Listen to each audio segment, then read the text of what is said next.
My friends and welcome to another vlog. मेरा काफ़ी मन था काफ़ी टाइम से कि मैं जब यहाँ पे यूके शिफ्ट हुई, मुझे इंडिया में अपनी जॉब छोड़नी पड़ी थी और यहाँ पे एक नई जॉब ढूंढनी थी अपने लिए। तो वो जो मेरा पूरा एक्सपीरियंस था, मुझे लगा मैं आप सबके साथ शेयर करूँ। कोई भी जो यहाँ पर आता है डिपेंडेंट वीज़ा पे और अपने लिए जॉब ढूंढता है, वो कौन सी चीज़ें हैं जो मैंने फेस करी और मुझे लगा कि आपको भी हेल्प करेगी, तो मैं बताऊँ आपके साथ शेयर करूँ। So let's get started. So हम जब यहाँ पर आए थे, we came towards the end of May and by the end of July I had a job with me. So it took approximately 2 months. But again मैं बताना चाहूँगी आपको कि जिस टाइम मैं आई थी वो यहाँ पे समर सीज़न था, हॉलीडे सीज़न बेसिकली। तो एक इंटरव्यू से दूसरे इंटरव्यू में टाइम गैप बहुत ज़्यादा था, इसलिए मुझे 2 मंथ्स लगे। पर मैं किसी को भी ये बोल सकती हूँ आई थिंक कि आपको 1 महीने में तो कंफर्टेबली जॉब लंदन में मिल जानी चाहिए, अनलेस ये हॉलीडे सीज़न हो, आइदर दिसंबर वाला या इधर समर का जो सीज़न रहता है which is May June basically जुलाई, वो वाली सीज़न में अगर आप आए तो। बट यहाँ पे इतनी जॉब अपॉर्चुनिटीज़ हैं कि डेफिनेटली आपको जॉब करनी चाहिए। लेट्स गेट स्टार्टेड कि सबसे पहले शुरुआत कैसे करनी है। तो जब आप डिपेंडेंट वीज़ा पर यहाँ आते हो, कई लोगों के क्वेश्चन होते हैं क्या हमारे पेरेंट्स को डिपेंडेंट वीज़ा पे अलाउ करेंगे, तो नहीं। डिपेंडेंट वीज़ा सिर्फ आपके स्पाउस और आपके किड्स के लिए होता है। किड्स भी जिनकी एज 18 से कम हो, उनको आप डिपेंडेंट वीज़ा के लिए वो क्वालिफाई करते हैं और वो आपके साथ यहाँ आ सकते हैं। तो when my husband got a job opportunity here, I started looking for a job in India as well. Like मैंने थोड़े अप्लाई करने शुरू कर दिए थे, but to be honest I just got few responses. 1-2 interview के लिए मुझे लाइन अप किया था, क्योंकि यहाँ का जो प्रोसेस है that they will go through your CV, see if your skills match, your experience match, then they call you to understand how are your communication skills, when are you available for the interview, and then they schedule the interview. मुझे अभी तक याद नहीं कि मुझे कोई भी ऐसा इंटरव्यू शेड्यूल हो गया हो without speaking to me on the call. So that is a must. So जब आप यहाँ आ जाते हो, यहाँ का अपना नंबर ले लेते हो, उसे रिज्यूमे में अपडेट कर देते हो, आपके चांसेस काफ़ी बढ़ जाते हैं। या मैं बोलूँ कि आपके चांसेस तभी रहते हैं कि आपको कॉल्स आने शुरू हो जाएंगे। My first suggestion and first thing to every one is revamp your resume. आपका जो रिज्यूमे है उसको आप कंसाइज बनाइए, उसमें अपनी हाइलाइट्स डालिए, सब कुछ डालने का ट्राई मत कीजिए और उसे लिमिटेड 1 या 2 पेज का रखिए। बिकॉज जो भी रिक्रूटर्स हैं उनके पास इतना टाइम नहीं है कि आपके 3-3 पेज के रिज्यूमे करने का। ये मेरी एक मिस्टेक थी, मेरा 3 पेज का था। मैंने काफ़ी जहाँ जो भी काम किया, around 10 years of experience, so I try to put a lot of things there, but it's not needed. You can just concise put it and try to make your CV the highlight. And आप जिस तरह की company, जिस तरह का experience वैसा चाह रहे हो जो कंपनी, उसके अकॉर्डिंग अपना रिज्यूमे बनाइए। सो फॉर इंस्टेंस मुझे बहुत सारे डिफरेंट इंडस्ट्रीज़ की नॉलेज है, so I will try to sell it as a skill, because I don't want to limit my options कि मुझे खाली बैंकिंग में ही जॉब करनी है, मैन्युफैक्चरिंग में ही करनी है, ऐसा नहीं मुझे लिमिट करना था। बट इफ़ यू फील आपको मैन्युफैक्चरिंग ही कंपनी में जाना है या आपको बैंक्स में जाना है, so try highlight your CV in that way. Let's move on to the second important thing, get yourself listed on the job portals. ये बहुत इंपॉर्टेंट है कि आप जॉब पोर्टल्स पे लिस्ट करिए और फिर देखिए कहाँ से आपको ज़्यादा रिस्पॉन्स आ रहे हैं।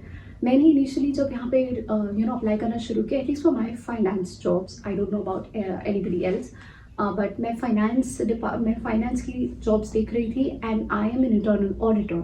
सो मुझे ऑडिटिंग में जॉब चाहिए थी, तो उसके लिए मुझे बेस्ट रिस्पॉन्स जो आ रहा था वो था CV library, CW jobs and कभी कभी लिंक्डइन से भी रिस्पॉन्स आया है, बट ये उतना अच्छा नहीं रहा।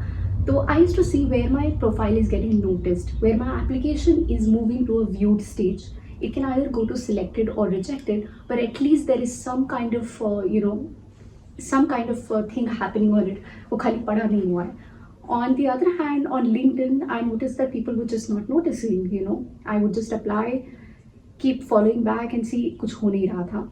और दूसरी एक बहुत अच्छी चीज़ कि आप कंपनी की वेबसाइट के ऊपर जाकर अप्लाई करिए। अगर सपोज आपको बहुत इंटरेस्ट है किसी बैंक में, go open their official website, try to look for a vacancy in your experience, your area and London या जहाँ पर भी आप रह रहे हो, यूके में किधर मूव करने वाले हो, वहाँ पे अकॉर्डिंगली उधर अप्लाई करना स्टार्ट करिए। Now there were rejections that came my way obviously, because और कई बार इतनी एप्लीकेशंस उनके पास होती है कि वो आपको बहुत टेलर्ड रीज़न नहीं दे पाते कि एग्जैक्टली आपको क्यों रिजेक्ट कर रहे हैं। बट जो मेरा सबसे कॉमन रिजेक्शन रीज़न था वो ये था कि we have another candidate who is more suited. Now that could be because यहाँ की उनके पास डिग्री है, उनका एक्सपीरियंस मेरे से बेटर है, वो मुझसे अपने सर्टिफिकेशंस में बेटर है, बिकॉज मेरे पास एक MBA की डिग्री है, पर उनके पास शायद यहाँ की कोई स्पेसिफिक जो इंटरनल ऑडिट्स के लिए कंसिडर की जाती है सर्टिफिकेशन वो होगी, जो मेरे पास नहीं थी. Okay, but you will gate rejections, don't get disheartened. मेरे पास भी नहीं है, मैंने अब तक नहीं करी है कोई भी ऐसी degree to be suited to the UK experience नहीं है. और दूसरी चीज़ की UK एक्सपीरियंस भी बहुत इंपॉर्टेंट होता है. दे से दैट हम प्रेफर करेंगे जिसने UK में ऑलरेडी काम किया हुआ है. सो that is another rejection reason जो आपको पहले ही स्टेज पर पता चल जाता है, आपकी प्रोफाइल आगे बढ़ने ही नहीं जाती. सो इन चीज़ों में मैं यही कहूँगी, just don't lose hope, you will get calls. बहुत सारी आजकल मल्टीनेशनल कंपनीज़ हैं. हमने इंडिया में रह के भी बाहर की कंपनीज़ के लिए काम किया. We work for US companies, and like the company that I got hired for has a US headquarter. So there is a certain way of working which is like a kind of a US culture. So they were okay to embrace someone who doesn't have basically UK experience. And कुछ friends ने हमें ये भी recommend किया था कि why don't you go ahead and work for any company and just gain experience even if it's for a little low salary. I wouldn't personally go that because I had faith in my skills, I had faith in my experience, and I knew that जो भी यहाँ पे काम मुझसे बोला जाएगा मुझे मेरा काम आता है basically. So when I used to read about people writing about the companies या उनके जो जॉब प्रोफाइल वो देख रहे हैं वो मेरे साथ मैच हो रही थी. आई हैड दो skills, like even the company that I got hired for, they had majorly they were using SAP and I had worked on it. I know it really well. तो मुझे मालूम है वो जो चीज़ें लोग कर रहे हैं, जिस टाइप का ऑडिट एक्सपीरियंस चाहिए, जो रिपोर्ट्स वो बोल रहे हैं बनाने के लिए, वो मैं करते आई हूँ. तो आई स्टक थ्रू इट और eventually things really worked out. अब थर्ड एक बहुत इंपॉर्टेंट चीज़ कि अगर आप ये सब क्राइटेरियाज में पास हो जाते हो, like they think your skills are matching, they think कि आपके पास रिक्वायर्ड एक्सपीरियंस भी है, you will get a call from the recruiter. कई बार ये कंपनी के HRs होते हैं, कई बार ये रिक्रूटर्स होते हैं. काफ़ी बड़ी कंपनीज हैं जो अपनी वैकेंसी ऐसे ही सबके लिए ओपनली लिस्ट नहीं करती. उनके लिए कुछ एजेंसीज होती हैं, रिक्रूटमेंट एजेंसी, जो उनके लिए उनको एक अच्छा कैंडिडेट ढूंढ के देती हैं. इसके फ़ायदे ये हैं कि उन्हें इतना ज़्यादा कैंडिडेट को ढूंढने में और फिल्टर आउट करने में टाइम वेस्ट नहीं करना पड़ता, एंड उनके पास अच्छे कैंडिडेट ही आते हैं. तो अगर आपको किसी रिक्रूटर के थ्रू कॉल आता है, दैट इज़ रियली गुड. अगर रिक्रूटमेंट एजेंसी के थ्रू आता है, बिकॉज उनको काफ़ी चीज़ें मालूम होती है कंपनी के बारे में ऑलरेडी, वो क्या चीज़ों के लिए लोग कर रहे हैं, क्या चीज़ वहाँ अच्छी है, वहाँ का मैनेजर कैसा है. कई बार आपको ये इन्फॉर्मेशन भी मिल जाती है कि we work with them in the past, this team is good, और how the team is.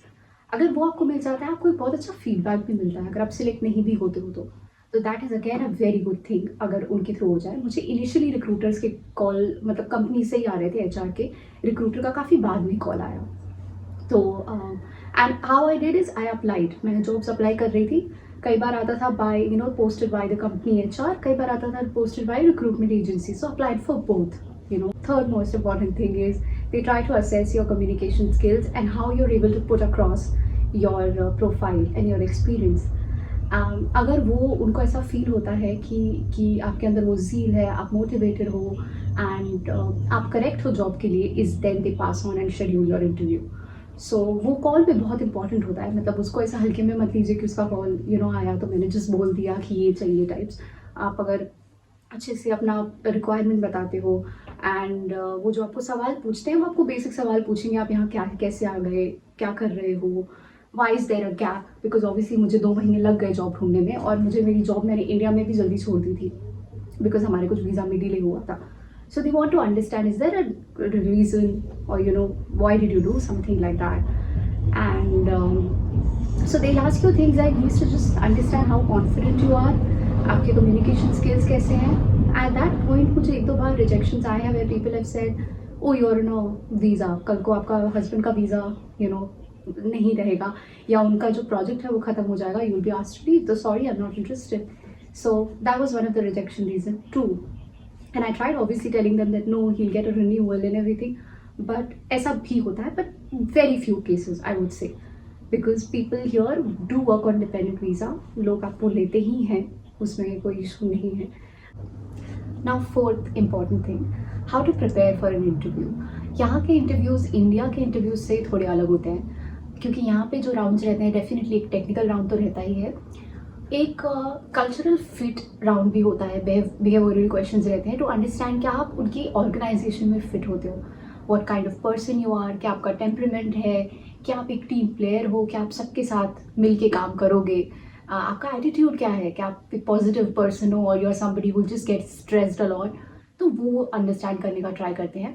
And final round कई बार होता है, कई बार नहीं भी होता, but they try and schedule a meeting with the head, ताकि वो भी आपको एक बार मिले। अगर आपको वो राउंड तक लेके जा रहा है, mostly things are working in the right direction. But ये 2 राउंड्स तो डेफिनेटली यहाँ पर होते ही हैं। इन एडिशन कभी कभी HR राउंड भी होता है, जो मैंने आपको बताया था। जैसे आप फ़ोन पे कई बार वो ले लेते हैं, कई बार सामने बुला के भी दे वांट टू अंडरस्टैंड कि आप किस तरह के पर्सन हो, आपने क्या एक्सपीरियंस है आपका, और बेसिक क्वेश्चंस आपसे पूछे जाते हैं। तो जो टेक्निकल राउंड रहता है, that is the main round. वो बहुत इंपॉर्टेंट होता है। वहाँ पे आपकी एक्सपर्टीज चेक की जाती है। वहाँ पे the kind of questions that they ask you is related to the work you have. And एक चीज़ जो यहाँ पर डिफरेंट है कि they will give you scenario based काफ़ी चीज़ें होती हैं। Instead of judging whether a certain thing directly आपको पूछने के बजाय, they will give you a scenario and then see how your problem solving skills are and how you use your knowledge and experience to answer that question. So technical round के लिए आपको अच्छे से prepare करना होता है अपने experience के बारे में, क्योंकि आपको रिज्यूमे में वो जो भी चीज़ देखेंगे उससे रिलेटेड डेफिनेटली क्वेश्चंस पूछते हैं। Then they ask you how your experience is relevant to the organisation, how your skills are important to the organisation. So जो भी आप करते आए हो, कैसे वो हेल्प करेगा उनको ग्रो करने के लिए, उनकी कंपनी को या उनकी टीम को कैसे हेल्प करेगा। That is again a very important thing. So technical round के लिए मेनली मैंने जो अपना रिज्यूमे था वो ही बहुत अच्छे से तैयार किया था। जो भी अगर इंपॉर्टेंट कुछ न्यूज़ अभी चल रही थी, कुछ ऑडिटिंग से रिलेटेड, वो चीज़ें थोड़ी प्रिपेयर करी थी। एंड हाँ, ऑर्गेनाइजेशन किस टाइप की है, क्या चीज़ें वहाँ पे इंपॉर्टेंट रहेंगी, वैसा जाता है आपका टेक्निकल राउंड। अगर वो आपका पॉजिटिवली चला जाता है, you are called on to the behavioural round, and that is again a very important point too, because there they ask you questions like आप अपनी लाइफ की एक डिफिकल्ट सिचुएशन बताइए जो आपने बहुत अच्छी वर्क वाइज हैंडल करी है। और वो आपसे पूछते हैं कि आपको क्या लगता है कि आप किस तरह हमारी कंपनी को कंट्रीब्यूट कर पाओगे। आपको ये भी पूछा जाता है कि आपकी क्या वीकनेस है। सो that is a very important question, strength और वीकनेस। वीकनेस में आपको ऐसा कुछ बोलना रहता है जिससे कि शो हो कि आपने लर्न किया है, ग्रो किया है as an employee. So, when I was asked, I said that I was not very good at organizing my documents, and eventually I realized how important it is. I had a very nice manager who helped me with this skill, and today I understand the importance of documentation and keeping things. So, they understand, oh, this is an employee that can be molded, that learns things. तो अगर उसको अच्छी चीज़ें बताई जाए, नई different ways बताए जाए, faster ways बताए जाए, he would be ready and receptive to things like these. They also check कि आपका सबसे अच्छा मोमेंट कभी रहा है, या फिर आपसे पूछते हैं कि आपको क्या लगता है आप कंट्रीब्यूट कर पाओगे, आपको हमारी ऑर्गेनाइजेशन में ही क्यों आना है, why do you want to choose this organisation. And उसके लिए भी अगेन आप रिसर्च करिए, अच्छी चीज़ें ढूंढिए कंपनी के बारे में, आपको क्यों अच्छी लगती है। हम एक्चुअली में अपना ज़्यादा टाइम वर्क में स्पेंड करते हैं रादर देन एट होम।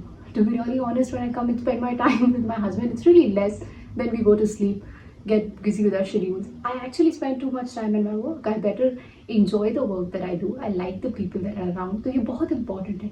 तो यहाँ पे यूके में इस चीज़ पे स्ट्रेस किया जाता है कि हम एक अच्छे बंदे को लेकर आए जो हमारे साथ जब रहे तो हमें वर्क एनवायरनमेंट काफ़ी अच्छा हो, हमें अच्छा फील हो। मेरी कंपनी में जो एवरेज जो भी लोग हैं, मिनिमम 25-30 ईयर्स के लिए वहाँ पर हैं। मिनिमम बोल रही हूँ मैं, मैक्सिमम तो बहुत है वहाँ पर। So it's a company where people are very nice, and it's a company where people don't like to retire, you don't like to leave that soon. That speaks a lot about its culture, so that is something that will hold utmost importance. And इसलिए ये round भी आपका अच्छा जाना। If you come across as somebody who's very stubborn, who's overconfident, who's not willing to collaborate with the team members, ये आपके लिए एक उतना अच्छा इशू नहीं होगा। बट लकीली जहाँ चीज़ें वर्कआउट हुई वहाँ पे मुझे बहुत फटाफट फीडबैक मिलता गया। With in few weeks things were done, and मुझे ये बताया गया कि उन्हें दूसरा भी जो कैंडिडेट है वो बहुत पसंद है, तो now they want to pick between the you two. इसलिए लास्ट जो राउंड रखा है, that is going to be the final thing. So उसके बाद जो मैं अगर आपको बताऊं कि मैं कैसे सिलेक्ट हुई, मुझे क्या फीडबैक मिला, this side qualification everything wise both were too good, work wise everything nice, both nailed the interviews really well. The only reason that I want to pick Soumya is because I felt a connect with her. There was some kind of connection and I felt she'd be good for the organization. So I mean, that was it. So, fifth and very important thing that I want to tell you is about your package. Don't set your expectations on your package basis the package that you had back home. उसका इससे कोई relation नहीं है। यहाँ पे जो market value है उसके बेसिस पे आप देखिए कि आपको कितना मिलना चाहिए। तो मेरी जो मार्केट की रिसर्च थी उस बेसिस पे मैंने देखा कि मुझे कितना मिलना चाहिए एंड देन मैंने थोड़ा नेगोशिएट किया। नेगोशिएशन यहाँ पे उतना पॉसिबल नहीं है but go ahead and still do it, they will not take the offer back from you. ज़्यादा से ज़्यादा वो यही बोलेंगे कि भाई इससे ज़्यादा हम नहीं कर सकते, but give it a try. There is no harm in not giving it a try. मैंने काफ़ी लोगों से पूछा और उनसे जो मुझे पता चला मेरे ऑफिस में भी उन्होंने यही बोला कि हमने थोड़ा तो नेगोशिएट किया था, बिकॉज यहाँ पे एट दिस पॉइंट स्पेशली आपको बहुत ज़्यादा इंक्रीमेंट्स जो इंडिया में होते हैं वो नहीं मिलते। So this is the package is going to stay with you for long time. तो it's important for you to negotiate at that point and just know your value. I mean, just do some market research, go on Glassdoor, read about the other people who are getting paid, and Glassdoor पे जितना आपको दिख रहा है उससे ज़्यादा ही coat करिए।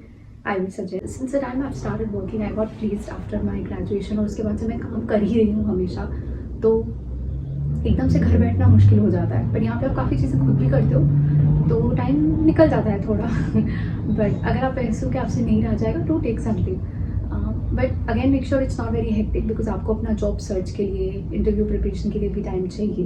You don't want to miss out on that. Very important thing is just stay positive, things will work out. बहुत जॉब्स हैं, सबको ही मिलती है और ज़रूर मिलेगी। शायद हो सकता है कभी आपको लगे कि शायद आपके हिसाब से उतनी परफेक्ट नहीं है, but eventually you will get something. So मुझे उसके पहले भी एक दो ऐसे ऑफर्स थे जो मुझे लग रहा था कि ये भी परस्यू करूँ क्या, but when this one happened I was sure that things are just working out and it's just 5 minutes walk from my place and all things just fell into place. So yeah, I would say just stay positive, do not lose heart. And अगर आपको कोई भी questions हो, अगर आपको अभी भी लगता है कि you need some help, you need आपको कोई questions हो इस बारे में, do put it in the comment section below and I will reply to you. Thank you so much for watching today's video. That's all from my side. Have a lovely